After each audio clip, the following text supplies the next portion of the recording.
प्यारे छात्रों, आज का यह वीडियो क्लास 9 के लिए है। मैथ का पृष्ठीय क्षेत्रफल और आयतन, सरफेस एरिया एंड वॉल्यूम। सबसे पहले मैं इस चैप्टर के सारे फॉर्मूला को बताऊंगा, उसके बाद फिर जितने भी क्वेश्चंस होंगे उसको सोल्व करूंगा। तो चलिए शुरू करते हैं। चैप्टर का नाम है पृष्ठीय क्षेत्रफल और आयतन, इंग्लिश में सरफेस एरिया एंड वॉल्यूम। सबसे पहले घन में आते हैं। घन को इंग्लिश में कहते हैं क्यूब। घन की आकृति आप देख रहे हैं किस तरह की आकृति होती है। एक बार मैं इसको बना देता हूं। घन की सभी भुजाएं समान होती है। देखिए हम घन बना रहे हैं। ये थोड़ा सा टेढ़ा हो गया, ठीक है। यहाँ आप आकृति में देख सकते हैं ये घन है। घन में क्या होता है, घन की सभी भुजाएं समान होती है।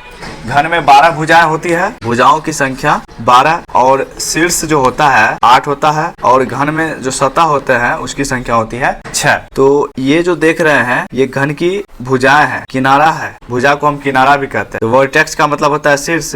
ये जो देख रहे हैं ये शीर्ष है, घन का शीर्ष है। और फेस, और ये वाला जो भाग है, ये वाला भाग ये फेस है। घन में भुजाओं की संख्या होती है 12। तो 12 भुजा को हम देख लेते हैं कैसे कैसे है। 1 2 3 4 5 6 7 8 9 10 11 और 12 भुजा।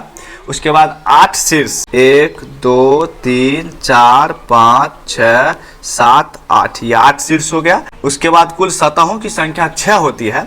इसको हम ऐसे देखते हैं, ऊपर से 1, नीचे 2, ये साइड वाला 3 और ये साइड वाला 4, ठीक है।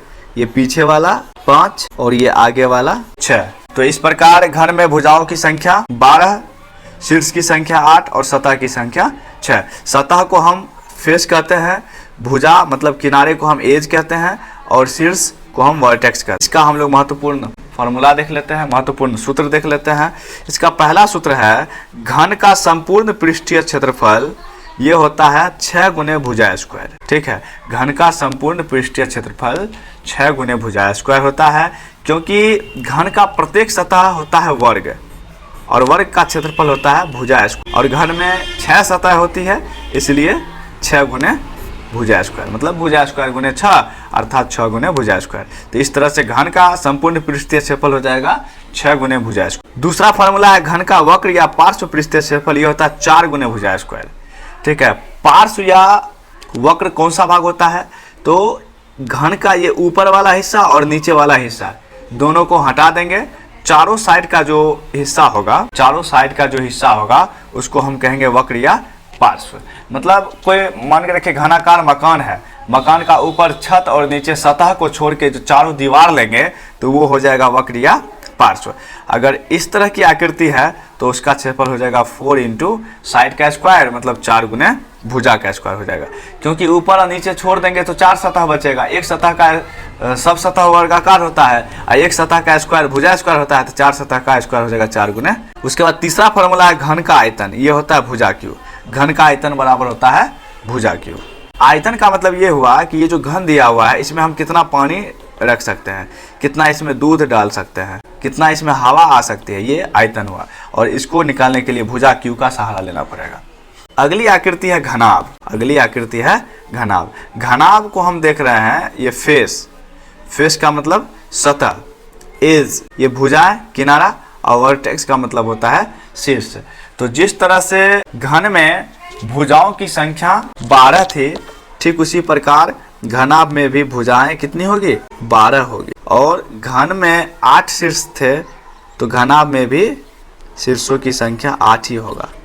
सतहों की संख्या 6 थी, तो घनाभ के सतहों की संख्या भी 6 होगी। सिर्फ फर्क घन और घनाभ में क्या है, घन की सभी भुजाएं समान होती है, लेकिन घनाभ में लंबाई, चौड़ाई और ऊंचाई अलग अलग होता है, ठीक है। तो घनाभ में जो है, घनाभ में लंबाई, एल मीन्स लेंथ, लंबाई की संख्या 4, ब्रीथ बी, चौड़ाई की संख्या 4, ऊंचाई की संख्या भी 4, तो कुल मिला के हो जाता है 12 किनारा। तो देख लेते हैं लंबाई 1 2 3 4, ये लंबाई 4। उसके बाद चौड़ाई 1 2 3 4, चौड़ाई भी 4। उसके बाद ऊंचाई 1 2 3 4, ऊंचाई भी 4। तो कुल मिला के घनाभ में भुजाओं की संख्या हो जाते हैं 12, और शीर्ष 8, ये शीर्ष हुआ 1 2 3 4 5 6 7 और 8, ये 8 शीर्ष है और सतह की संख्या हो जाएगा 6। चारों साइड से चारों दीवार, ऊपर छत और नीचे फर्श, कुल मिला के 6 सतह। इसका फॉर्मूला देख लेते हैं। पहला फॉर्मूला है घनाभ का संपूर्ण पृष्ठीय क्षेत्रफल। संपूर्ण का मतलब हुआ चारों दीवार, छत और सतह। ईंट को हम उदाहरण के तौर पर ले सकते हैं। ईंट क्या है? ये घनाभ का ही उदाहरण है। बक्सा क्या है? ये घनाभ का ही उदाहरण है। तो घनाभ का संपूर्ण पृष्ठीय क्षेत्रफल 2 into LB plus BH plus HL होता है, अर्थात 2 इंटू लंबाई गुने चौड़ाई जोड़ चौड़ाई गुने ऊंचाई जोड़ ऊंचाई गुने लंबाई, ये फॉर्मूला होता है। L का मतलब हो जाएगा लंबाई, L का मतलब हो जाएगा लंबाई लेंथ, B का मतलब ब्रीथ चौड़ाई और H का मतलब हाइट, ये हो जाता है ऊंचाई। तो घनाभ का संपूर्ण पृष्ठ क्षेत्रफल 2 into LB plus BH plus HL ये होता है। उसके बाद घनाभ का वक्र पृष्ठ क्षेत्रफल है, घनाभ का वक्र या पार्श्व पृष्ठ क्षेत्रफल। इसके लिए फॉर्मूला हो जाएगा 2 इंटू L प्लस B गुने H, अर्थात 2 इंटू लंबाई प्लस चौड़ाई गुने ऊंचाई। ठीक है। घनाभ का वक्र पृष्ठीय क्षेत्रफल को ही कहते हैं घनाभ का चारों दीवार। ठीक है। और घनाभ के चारों दीवारों का क्षेत्रफल भी वही होगा 2 इंटू L प्लस B गुने H। चारों दीवार का मतलब छत और फर्श को छोड़ देना है। चारों साइड का जो दीवार होगा वही चारों दीवार होगा, उसी को हम घनाभ का वक्र या पार्श्व पृष्ठीय क्षेत्रफल कहेंगे। नेक्स्ट फॉर्मूला है घनाभ का आयतन। घनाभ में कोई घनाभ है, जैसे ये घनाभ है, इसमें हम कितना पानी डाल सकते हैं, कितना हवा इसमें आ सकता है, कितना इसमें हम दूध डाल सकते हैं, अर्थात कितना हम इसमें कोई जो है लिक्विड वाला पदार्थ इसमें डाल सकते हैं, मतलब कितना इसमें जगह है, वो उसके आयतन को व्यक्त करता है। और घनाभ का आयतन के लिए फॉर्मूला लंबाई गुने चौड़ाई गुने ऊंचाई, ये फॉर्मूला आता है, अर्थात V बराबर LBH, volume equal to length into breadth into height, अर्थात V बराबर LBH, ये फॉर्मूला हो जाता है घनाभ के आयतन के लिए। उसके बाद एक चीज़ और ध्यान रखेंगे जो चैप्टर में बराबर उसका यूज करना है, वो ये है कि 1000 cm³ बराबर होता है 1 लीटर। किसी घनाभ में 1000 cm³ जितना जगह होगा उसमें हम 1 लीटर कोई लिक्विड पदार्थ रख सकते हैं। जैसे 1000 cm³ का मतलब हुआ घनाभ में लंबाई चौड़ाई और ऊंचाई। ठीक है। लंबाई कुछ होगा, चौड़ाई कुछ होगा, ऊंचाई कुछ होगा, इस तीनों को मल्टीप्लाई करेंगे और लंबाई गुने चौड़ाई गुने ऊंचाई में अगर 1000 cm³ आता है तो समझ लेंगे कि उससे जितना जगह बनेगा उसमें हम 1 लीटर किसी लिक्विड पदार्थ को हम रख सकते हैं, कोई द्रव वाला पदार्थ को रख सकते हैं। तो 1000 cm³ बराबर 1 लीटर। अगली आकृति है शंकु। शंकु को इंग्लिश में कहते हैं कोन।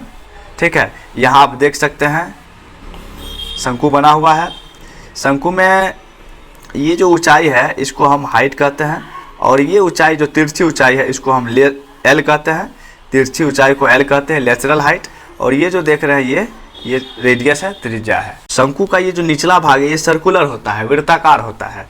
ठीक है। तो वृत्ताकार होता है तो इस स्थिति में ये पूरा व्यास हो जाएगा। ठीक है। यहाँ से लेके यहाँ तक ये व्यास हो जाएगा, और यहाँ से लेके यहाँ तक की जो होगी इसको हम R कहेंगे, त्रिज्या।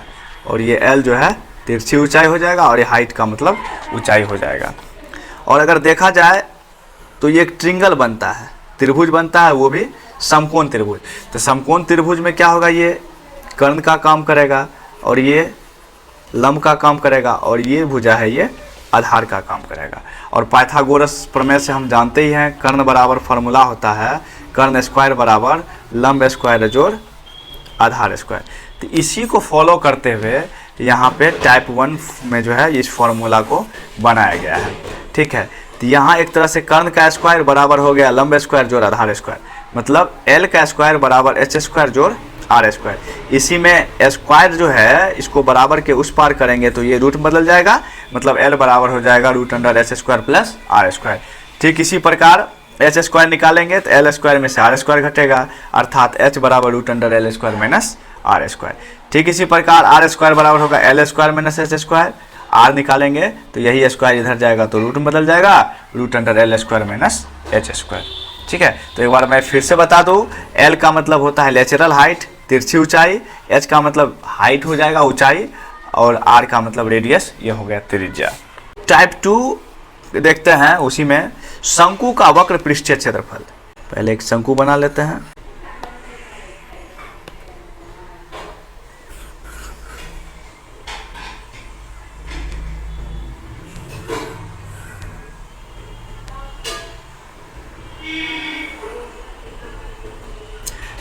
देखिए ये शंकु है, ठीक है, ये शंकु है। तो शंकु में ये वाला जो भाग है, ठीक है, ये हो जाएगा L, और ये वाला जो भाग है ये हो जाएगा H, और ये वाला जो भाग है ये हो जाएगा R, ठीक है। तो सबसे पहले पहला फॉर्मूला देखते हैं, शंकु का वक्र पृष्ठीय क्षेत्रफल। शंकु का वक्र पृष्ठीय क्षेत्रफल का मतलब ये हुआ ये वाला भाग, ठीक है, इसको छोड़ के, ये सर्कुलर भाग जो है इसको छोड़ के, ठीक है। जैसे जोकर का टोपी हम देख सकते हैं, टीप देख सकते हैं, वो आकृति इसी टाइप की ना होती है, ठीक है। तो ये वाला जो भाग है, ठीक है, ये वाला भाग मतलब ये घुमा के, चारों तरफ से घुमा के जो भाग होगा इसको हम वक्र कहेंगे, और ये वाला वृत्त वाला जो भाग जोड़ देंगे तो वो हो जाएगा संपूर्ण। तो शंकु का वक्र पृष्ठीय क्षेत्रफल, इसके लिए फॉर्मूला होता है पाई आर एल। पाई का मान होता है 22/7 या फिर 3.14। इसको हम सवाल बनाते समय यूज करेंगे, ठीक है। पाई आर इंटू एल मतलब पाई गुने त्रिज्या गुने तिरछी ऊंचाई, ये होता है शंकु का वक्र पृष्ठीय क्षेत्रफल। दूसरा है शंकु का संपूर्ण पृष्ठीय क्षेत्रफल। संपूर्ण में क्या करेंगे, वक्र वाला जो भाग है पाई आर एल, उसमें इस वृत्त को जोड़ देंगे। वृत्त का क्षेत्रफल होता है पाई आर स्क्वायर, जोड़ दिए तो ये दोनों मिलके जो हुआ ये शंकु का संपूर्ण पृष्ठीय क्षेत्रफल हो गया। तो दोनों में पाई आर है, पाई आर को कॉमन कर लेते हैं, तो पाई आर एल में से पाई आर कॉमन हो गया तो एल बचा, और जो पाई आर स्क्वायर में से पाई आर कॉमन हो गया तो क्या बचा, एक आर बच जाएगा। तो pi R into L plus R, ये शंकु का संपूर्ण पृष्ठीय क्षेत्रफल निकालने के लिए फॉर्मूला है। और शंकु का आयतन मतलब इस टाइप की जो आकृति होगी, इस टाइप का जो बर्तन होगा, उसमें हम कितना पानी डाल सकते हैं, ठीक है, कितना जगह इसमें है, ये आयतन को निरूपित करेगा। और इसको निकालना होगा तो इसके लिए फॉर्मूला था 1/3 पाई आर स्क्वायर एच, ठीक है। अब हम आगे बढ़ते हैं। आगे है बेलन, इंग्लिश में सिलेंडर। तो यहाँ हम देख सकते हैं, सबसे पहले बेलन का उदाहरण हम अपने आसपास में ले तो रोलर देख सकते हैं। रोलर देखे होंगे, वो बेलन का ही उदाहरण है। और पेंसिल में जो ग्रेफाइट भरा रहता है, ठीक है, वो भी रोलर का ही उदाहरण, वो सॉरी, पेंसिल में जो ग्रेफाइट भरा होता है वो भी बेलन का ही उदाहरण है। एक सिक्का, एक धातु का सिक्का जो होता है वो भी एक प्रकार से बेलन ही होता है। तो बेलन में हम क्या देखते हैं, ऊपर वाला सतह और नीचे वाला सतह, ये दोनों क्या है, ये दोनों वृत्त है। और बाकी का जो ये घुमाया हुआ भाग है, ये घुमाया हुआ भाग ये वक्र में आ जाएगा, ये वक्र में आ जाएगा। तो बेलन का वक्र पृष्ठीय क्षेत्रफल होता है 2 पाई आर इंटू एच। ये जो देख रहे हैं ये ऊंचाई हो गया, ये भी ऊंचाई हो गया, ये भी ऊंचाई हो गया, और ये रेडियस है त्रिज्या, ये भी रेडियस त्रिज्या। अगर ये पूरा ले लेंगे तो ये पूरा व्यास हो जाएगा, पूरा हो जाएगा व्यास, ठीक है। चूंकि वृत्त है तो वृत्त का ये व्यास हो गया, तो ये भाग हो जाएगा त्रिज्या। तो बेलन का वक्र पृष्ठीय क्षेत्रफल 2 पाई आर एच, और बेलन का संपूर्ण पृष्ठीय क्षेत्रफल निकालेंगे तो ये दोनों सर्किल ऊपर नीचे जुड़ जाएगा। मतलब 2 पाई आर एच वक्र हुआ और 2 पाई आर स्क्वायर ये जोड़ देंगे तो ये संपूर्ण हो जाएगा। तो इसमें 2 पाई आर हम कॉमन कर लेंगे तो एच प्लस आर बचेगा। ये बेलन का संपूर्ण पृष्ठीय क्षेत्रफल होगा। बेलन का आयतन मतलब बेलन में कितना जगह है, ठीक है, उसके लिए फॉर्मूला होता है पाई आर स्क्वायर एच। बेलन का आयतन हो जाएगा पाई आर स्क्वायर एच। उसके बाद हम देखते हैं खोखला बेलन का आयतन। खोखला बेलन का मतलब ये हुआ कि मान के रखिए कि ये एक मैंने बेलन बना दिया और फिर एक और बेलन बना दिया मैं। जैसे खोखला बेलन का मतलब ये हुआ, खोखला बेलन का मतलब ये हुआ कि जैसे चापाकल का पाइप देखे होंगे, बोरिंग जो गड़ाता है उसका पाइप देखे होंगे। वो पाइप क्या होता है, या मान के रखिए कि दीवार में जो नल के लिए पाइप वायरिंग होती है उस पाइप को देखे होंगे, या बिजली निकासी के लिए जो पाइप होता है उस पाइप को देखे होंगे। तो क्या होता है, वो खोखला होता है, तब ना उसके अंदर से तार निकलता है या फिर पानी निकलता है। वो खोखला होता है, वो कोई पाइप ज़्यादा मोटा होता है तो कोई कम मोटा होता है, तो उसको हम खोखला बेलन कहेंगे, क्योंकि वो ऊपर से अगर हम इसको देखते हैं तो इस तरह से दिखेगा।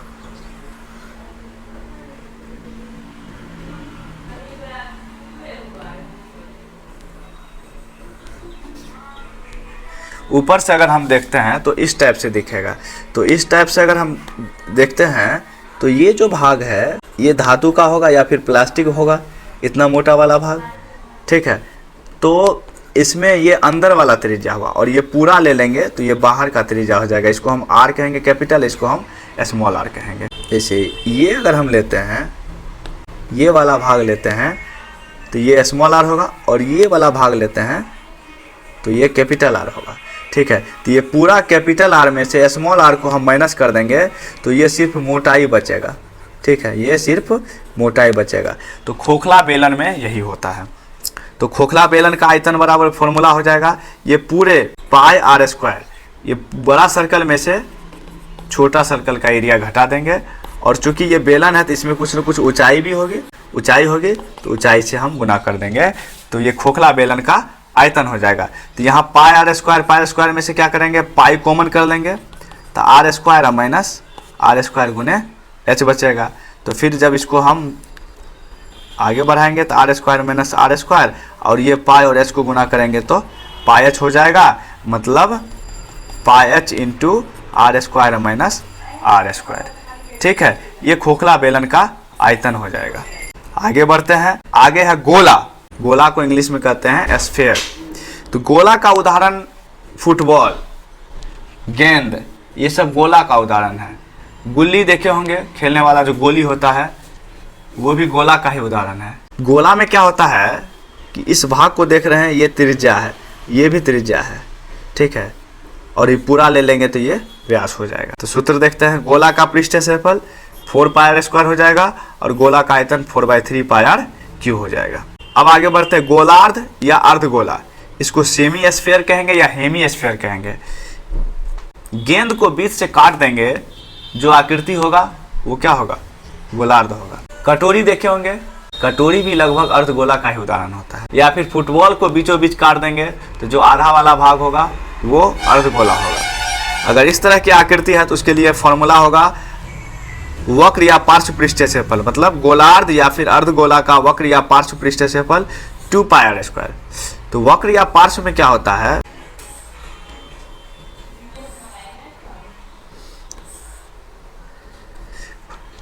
वक्र या पार्श्व में क्या होता है कि ये वाला भाग नहीं लेंगे, ठीक है, सिर्फ ये वाला भाग लेंगे। तो ये वाला भाग लेंगे तो गोलार्ध या अर्धगोला का वक्र या पार्श्व पृष्ठीय क्षेत्रफल हो जाएगा 2 पाई आर स्क्वायर। वक्र लिखिए या पार्श्व लिखिए बात बराबर है, गोलार्ध लिखिए या अर्धगोला लिखिए बात बराबर है। दूसरा फॉर्मूला है गोलार्ध या अर्धगोला का संपूर्ण पृष्ठीय क्षेत्रफल, ये होगा 3 पाई आर स्क्वायर। संपूर्ण में क्या होगा, ये तो आएगा ही और साथ में ये सर्किल भी आ जाएगा। ये वक्र वाला 2 पाई आर स्क्वायर, सर्किल तो प्लस पाई आर स्क्वायर होगा तो हो जाएगा 3 पाई आर स्क्वायर। और अर्धगोला का आयतन होता है 2/3 पाई आर क्यू। तो बस आज के क्लास में इतना ही। अब अगला क्लास जो होगा वो चैप्टर का होगा 13.1, प्रश्नावली 13.1 शुरू करेंगे नेक्स्ट वीडियो में। धन्यवाद।